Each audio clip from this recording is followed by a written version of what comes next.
4 MLA का ticket cut चुका है। लिस्ट आने से पहले ऐसी बातचीत हो रही थी कि चंदन कश्यप का भी टिकट कटने वाला है। लास्ट टाइम आपने ऐसा क्या किया जिससे आपकी टिकट बच गई? मैं प्रयास भी नहीं कर रहा था। एक दिन आगे तक आदरणीय रजनी नेताम जी का नाम चल रहा था, वीडियो में, आपका व्हाट्सएप में, सब में चल रहा था। मैंने यहाँ तक कि आदरणीय रजनी नेताम जी को भी बधाई संदेश भेज दिया था कि आपको टिकट मिल गया, बहुत बहुत बधाई हो बोल के। काफ़ी कांग्रेस कार्यकर्ताओं ने नारायणपुर विधानसभा के लिए दावेदारी पेश की थी। अगर कार्यकर्ता नाराज होते हैं तो डैमेज होता है, तो उस डैमेज को आप कैसे कंट्रोल करेंगे? केदार कश्यप कह रहे थे कि चंदन कश्यप ऐसा कहते हैं कि उनके पास पंच के इतना भी शक्ति नहीं है, तो विधायक बन के वो क्या करेंगे? इस बात को आप कितना सही मानते हैं? सभी पार्टियों ने तैयारी भी शुरू कर दी है। कल ही आप लोगों की सूची जारी हुई है। क्या कांग्रेस ने लेट कर दिया? 3 जिलों से मिलकर आपकी विधानसभा बनी है, इतने कम समय में कैसे प्रचार करेंगे? पिछले बार नारायणपुर से आपने 9,500 की लीड ली थी और भानपुरी और मर्दापाल आपके लिए चुनौतीपूर्ण है। यहाँ के लिए आपकी क्या स्ट्रेटेजी है? नारायणपुर शहर में तीनों साइड की रास्ते, चाहे वो अंतागढ़ मार्ग हो, चाहे कोंडागांव मार्ग जो हो, चाहे ओरछा मार्ग हो, तीनों के रास्ते खराब हो चुके हैं, लोग परेशान हो रहे हैं। नमस्कार, मैं पुष्पेंद्र सिंह ठाकुर। बस्तर वार्ता देखना शुरू कर चुके हैं आप। कांग्रेस विधायक प्रत्याशियों की पहली सूची जारी हो चुकी है। टीचर से इस्तीफा देकर राजनीति में आए नारायणपुर विधायक चंदन कश्यप को नारायणपुर से तीसरी बार टिकट मिला है। हमारे साथ चंदन कश्यप मौजूद है, इनसे बातचीत कर। बस्तर में 12 विधानसभा सीट में से 11 कांग्रेस विधायक प्रत्याशियों का ऐलान हो चुका है। 4 एमएलए का टिकट कट चुका है। लिस्ट आने से पहले ऐसी बातचीत हो रही थी कि चंदन कश्यप का भी टिकट कटने वाला है। लास्ट टाइम आपने ऐसा क्या किया जिससे आपकी टिकट बच गई? सबसे पहले मैं आपको नमस्कार करता हूँ। मैं आपको बता दूँ, कार्यकर्ताओं की जोश और कार्यकर्ताओं की भागदौड़ और मेरे काम को देखते हुए आदरणीय भूपेश बघेल जी, चुनाव समिति के लोग, आदरणीय दीपक बैज जी, ये सभी विचार था कि जो 15 साल में काम नहीं हुए थे उन कामों को आदरणीय भूपेश बघेल जी ने कर दिया। उदाहरण तौर पर बता सकता हूँ मैं, कोकामेटा तहसील, छोटडोंगर तहसील, मर्दापाल तहसील और भानपुर 4 तहसील का दर्जा दिया और साथ ही नारायणपुर में कन्या शिक्षा महाविद्यालय और छोटडोंगर में शासकीय महाविद्यालय, मर्दापाल में शासकीय महाविद्यालय और भानपुरी में स्वामी आत्मानंद स्कूल, बड़े अस्पताल, मर्दापाल में बड़े अस्पताल, स्वामी आत्मानंद स्कूल और छोटडोंगर में भी आत्मानंद इंग्लिश स्कूल खोला गया। और यहाँ तक कि जो आज तक अबूझ मार्ग को किसी ने बूझने का प्रयास नहीं किया था, उसे भी आदरणीय मुख्यमंत्री भूपेश बघेल ने बूझने का प्रयास किया और वहाँ के रहवासियों को, अबूझ माड़ियों को 7,000 से अधिक लोगों को वन अधिकार मान्यता पत्र देकर उनको सम्मानित किया, जिससे लोगों की आस्था को देखते हुए चुनाव समिति चुनाव में मुझे टिकट देकर फिर से भरोसा जताया है। आपको कैसे सूचना मिली कि इस बार आपका टिकट कंफर्म है? किसका कॉल आया था? कैसे तय हुआ? कॉल किसी का नहीं आया था। मैं प्रयास भी नहीं कर रहा था।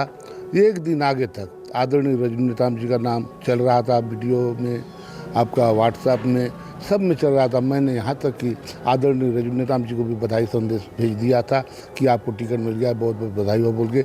और दूसरे दिन जब सुबह मुझे 9 बजे के आसपास लोगों का फ़ोन आना चालू हुआ कि आपका टिकट केंद्रीय चुनाव समिति ने घोषित कर दिया है, आपको बहुत बहुत बधाई हो, ऐसा संदेश आने पर मैं जाना क्योंकि मुझे टिकट मिल चुका है।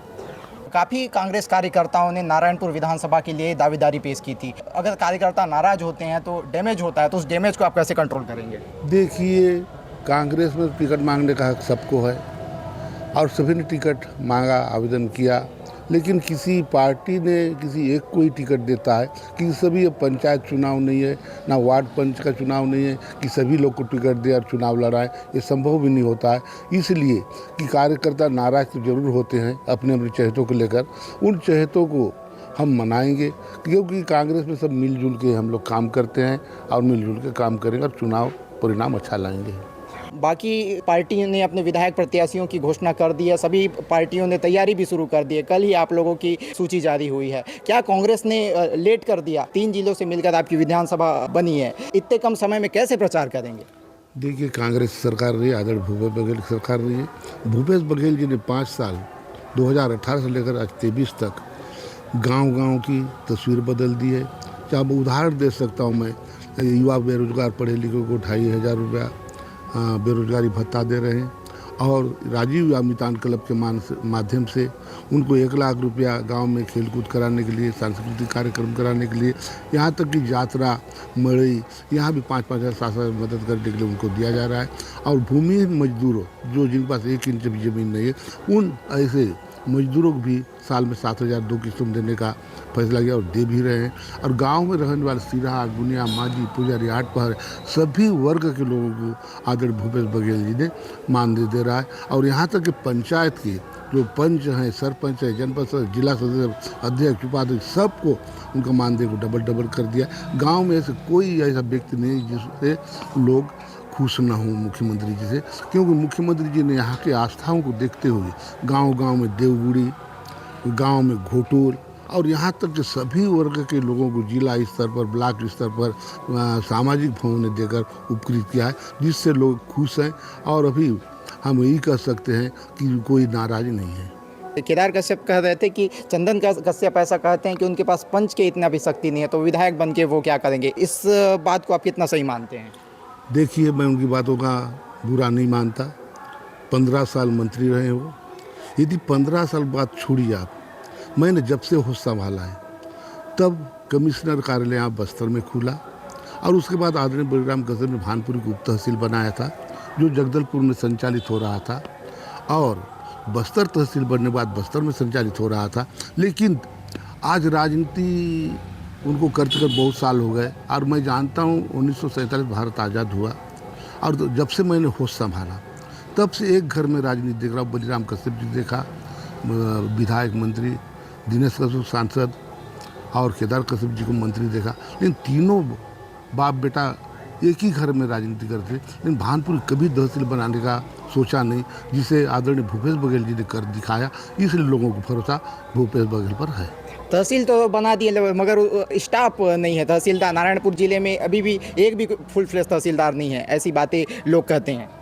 लोग कहते जरूर हैं, लेकिन स्टाफ है, काम कर रहे हैं। क्योंकि अभी नया तहसील बना है, चारों में इतनी जल्दी व्यवस्था हो पाना संभव तो नहीं होता है। ये राज्य स्तर से पद स्वीकृत हो चुके हैं, वो पद भी भरे जाएंगे और वो कर्मचारी भी आ जाएंगे और काम सुचारू रूप से चलेगा। इस बार कहा जा रहा है कि भाजपा और कांग्रेस में कांटे की टक्कर है, लेकिन आम आदमी पार्टी और सीपीआई समीकरण बिगाड़ सकते हैं। देखिए, चुनाव लड़ने का अधिकार सभी को है, चुनाव लड़ते, जीत और हार होते रहता है। यहाँ तक कह सकता हूँ कि यहाँ टक्कर दो ही पार्टी में होगी, भाजपा और कांग्रेस में होगी, और कांग्रेस का परचम लहरेगा। क्योंकि आदरणीय भूपेश बघेल जी ने जो काम किया है, वो 15 वर्षों की सरकार सिर्फ चावल वाले बाबा चावल दे रहे हैं, चावल दे, उसी मुद्दे पर चुनाव लड़ा और उन्होंने कोई विकास काम नहीं किया। और विकास यात्रा निकालते जो सड़क चलती थी और लाखों करोड़ रुपया बर्बाद करते, वही पैसा से यदि गाँव में विकास करते तो मूलभूत सुविधाएँ उपलब्ध होती। आज मैं बता सकता हूँ 15 साल के मंत्री और उनके बड़े भाई आदरणीय सांसद दिनेश कश्यप जी भी रहे और बलराम जी भी रहे और वो विधानसभा में मध्य प्रदेश में मंत्री भी रहे, लेकिन उन्होंने कोई ऐसा काम नहीं किया। और आज कांग्रेस वाले पूछते हैं कि कांग्रेस ने 70 साल में किया गया। मैं बताना चाहूँगा 70 साल में 300 साल से अधिक तक अंग्रेजों ने भारत में राज किया और जब जाते जाते 1947 में छीन बीन भारत को सौंप के गया था, उस भारत को कांग्रेस ने उबारा है, इस स्थिति में ला खड़ा किया है। हम ईमानदारी से या अच्छे से सांस ले पा रहे हैं। पिछले बार नारायणपुर से आपने 9,500 की लीड ली थी और भानपुरी और मर्दापाल आपके लिए चुनौतीपूर्ण है। यहाँ के लिए आपकी क्या स्ट्रेटेजी है? उस समय परिस्थितियाँ विपरीत थी, उनकी सरकार रही और हमने चुनाव लड़ा। उस समय मैं जब शिक्षक से नौकरी छोड़ के आया और मैं 5 साल निरंतर काम किया, तब वो गड्ढा भर पाया और नारायणपुर लीड दिए, फिर भी कहीं कम रहा। आज चाहे मर्दापाल क्षेत्र में आप ले लीजिए, भानपुर क्षेत्र में ले लीजिए, मैंने बहुत काम किया है। जहाँ पर आदरणीय मंत्री, पूर्व मंत्री जी पत्थर पूजा कर पुलिया बनने का आश्वासन दिया था, वहाँ एक तरफा वोट उनको मिला था। उस गांव में गया और मैं उसी नदी पर भौरडिंग में 4 पुलिया स्वीकृत करा कर लाया और आज पुलिया बन रहे हैं, कुछ दिनों में तैयार हो जाएंगे। क्योंकि उस समय विकास नहीं थे और इनका पूर्व में जैसे ये लोग कहते थे जंगल काटो हम पट्टा देंगे, ना पट्टा दिए ना कुछ के। आज भूपेश बघेल की सरकार पूरे वन अधिकार पत्र बांट रहे हैं, जिनके 25-30 साल से कब्जा किए हुए हैं। ऐसे सभी लोग अब खुश हैं और उनके लिए अब कोई ऐसा मुद्दा नहीं बचा जिस पर चुनाव फोकस करें और जीत सकें। आपने पुलिया की बात, नारायणपुर शहर में तीनों साइड की रास्ते, चाहे वो अंतागढ़ मार्ग हो, चाहे कोंडागांव मार्ग जो हो, चाहे ओरछा मार्ग हो, तीनों के रास्ते खराब हो चुके हैं, लोग परेशान हो रहे हैं। देखिए, पूर्व में जो सड़कें बनी थी, ओरछा रोड, वो 12 टन क्षमता की रोड बनी थी। आज आमदनी खदान प्रारंभ होने के कारण वहाँ 40 से 60 टन 80 टन क्षमता की गाड़ियाँ चल रही, जिसकी वजह से पहले सिर्फ छोटी गाड़ियाँ, ट्रैक्टर या कभी कभार 6 चक्का, 8 चक्का, 10 चक्का ट्रकें जाती थी। आज वहाँ 200 से 300 ट्रकें चल रही, जिसकी वजह से खराब हुई। और रही बात अंतागढ़ और कोंडागांव सड़क, ये दोनों स्वीकृत हो चुके हैं। अभी बरसात बाद पुनः काम चालू हो जाएंगे। इतने कम समय में आप कैसे प्रचार प्रसार करेंगे? देखिए, मैं विधायक रहा हूँ, 5 साल निरंतर घूमा हूँ, लोगों से संपर्क बना कर रखा हूँ। मैं तो कोई मंत्री था ना कुछ था, मैं विधायक रहा हूँ यहाँ, इसलिए मैंने काम भी किया है, हर लोगों से मिला है, इसलिए मेरे लिए कोई चुनौती नहीं है।